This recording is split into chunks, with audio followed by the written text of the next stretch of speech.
Hello everybody, welcome back to my YouTube channel. So guys, in this video I'm gonna be showing you how to fix an update is required to use cellular data on this iPhone.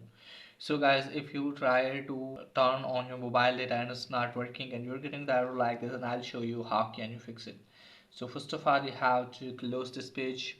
Now after that guys, what you need to do is just simply have to launch the settings apps, turn on aeroplane mode at least for the 30 or 40 seconds, then turn this off, and after that check if it's working or not.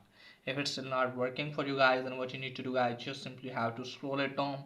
So from here guys, what you need to do is just simply have to tap on Wi-Fi and just simply have to turn off your Wi-Fi and then turn it on again.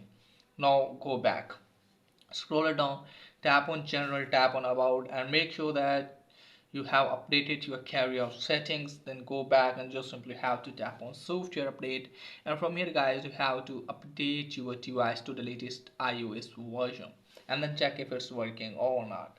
If it's still not working for you guys, then what you need to do guys, just simply have to launch the settings app, then scroll it down, then tap on general. From here you have to tap on date and time and make sure that your date and time is correct, and also make sure that you have turned the toggle on for set automatically.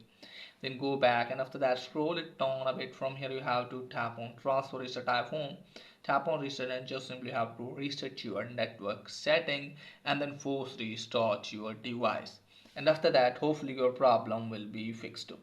So that's pretty much for today video. If the video is helpful, please like the video and share with your friends and subscribe my channel. Thanks for watching.